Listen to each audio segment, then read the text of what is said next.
Ils sont des victimes de l'autre guerre de l'Ukraine, celle menée contre le Covid-19. Des dizaines de patients sont admis dans cet hôpital de Kharkiv, l'une des villes les plus durement touchées par les bombardements de l'armée russe.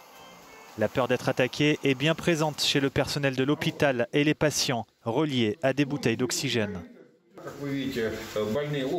Comme vous pouvez le voir, les fenêtres sont fermées. Les bombardements ont lieu du matin au soir. Dieu merci, une bombe n'a pas encore touché notre hôpital, mais elle peut frapper à tout moment, raconte le directeur de l'hôpital.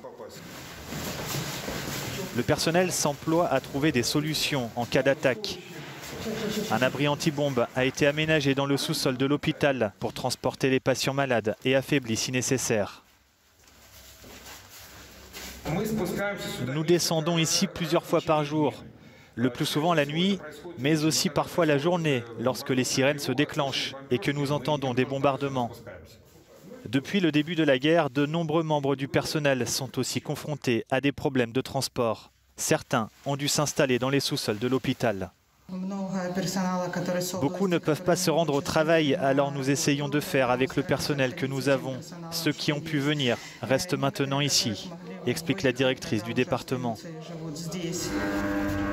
Le nombre d'infections quotidiennes au Covid-19 avait atteint des sommets mi-février en Ukraine, avec environ 40 000 cas par jour, avant de commencer à décliner. Puis la guerre a éclaté et la pandémie est passée au second plan.